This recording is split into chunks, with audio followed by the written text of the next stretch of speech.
بسم اللہ الرحمن الرحیم۔ حضرات سامعین کرام، السلام علیکم ورحمۃ اللہ وبرکاتہ۔ حضرات محترم، اسلام نے ماں باپ کی خدمت اور ان کی فرما برداری کی کتنی تاکید کی ہے، آپ نے بارہا سنا بھی ہوگا، جانتے بھی ہیں۔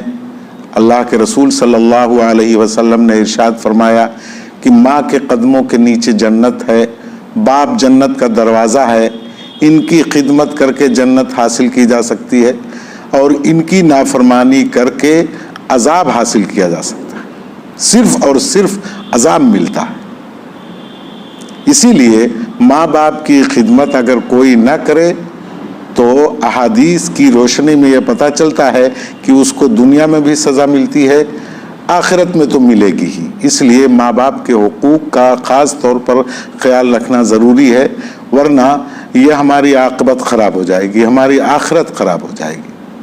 اور یہ بھی سوچنا چاہیے کہ ایک ماں باپ اپنی کئی اولاد کی پرورش بڑی خوش دلی سے کر لیتے ہیں، لیکن جب ماں باپ بوڑھے ہو جاتے ہیں تو کئی اولاد مل کر کے بھی ان کی خدمت نہیں کر پاتے۔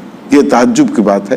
لیکن کبھی کبھی دوستو ایسا ہوتا ہے کہ کوئی صاحب ہیں، کمانے کے لیے باہر چلے گئے، والدین گھر پہ ہیں، ان کی ضروری خدمت ان سے نہیں ہوئی، اتفاق سے ان کا انتقال ہو گیا، تو اب وہ صاحب کیا کریں؟ تو ان کے لیے یہ ہے کہ ان کے انتقال کے بعد دعائے استغفار وغیرہ ان کے لیے کرتے رہیں، ایصال ثواب قرآن پاک کی تلاوت وغیرہ کے ذریعے کرتے رہیں۔ رشتہ دار جو باپ کے تعلق سے ہیں یا ماں کے تعلق سے ہیں، ماں باپ نے ان سے تعلق رکھا تھا یا نہیں رکھا تھا، وہ آپ رشتہ داریاں نبھائیں، رشتہ داریوں کو برقرار رکھیں۔ اسی طرح ماں کی سہیلیاں، باپ کے دوست احباب، ان کے ساتھ بھی اچھا سلوک کریں، یہ بہتر عمل ہے۔ صدقہ و خیرات جتنا ممکن ہو ان کے لیے کرتے رہیں۔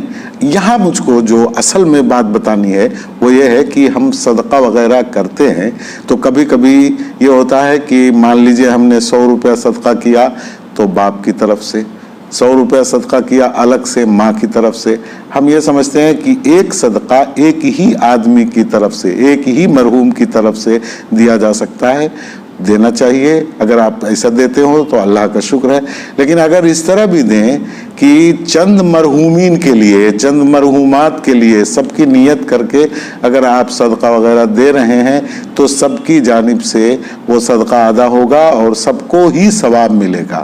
دوسرے، صدقہ اور زکوٰۃ زیادہ تر عزیز اقارب میں، رشتہ دار میں، پڑوس میں دیکھنا چاہیے کہ کوئی غریب ہے کیا، اگر اس کے پاس آپ صدقہ دینے جاتے ہیں تو صدقہ اور زکوٰۃ دینے کے لیے ضروری نہیں ہے کہ ہم جس کو صدقہ دے رہے ہیں اس کو بتائیں کہ یہ صدقے کا پیسہ ہے، یہ زکوٰۃ کا پیسہ ہے۔ اگر آپ زبان سے کہہ دیں کہ میں یہ ہدیہ دے رہا ہوں لیکن دل میں یہ نیت ہے کہ صدقہ دے رہا ہوں، زکوٰۃ دے رہا ہوں، تو بھی صدقہ اور زکوٰۃ ادا ہو جائے گی۔ اور ایسے لوگ جو زندگی میں ماں باپ کی خدمت نہیں کر سکے کسی مجبوری کی وجہ سے، باہر رہنے کی وجہ سے، تو ایسے لوگوں کے لیے یہ صدقہ و خیرات کر دینا بھی ماں باپ کی خدمت میں شامل ہو جائے گا۔ دعا کریں اللہ تبارک و تعالی ہم سب کو ان باتوں کو سمجھنے کی اور ان پر عمل کرنے کی توفیق عطا فرمائے۔ السلام علیکم ورحمۃ اللہ وبرکاتہ۔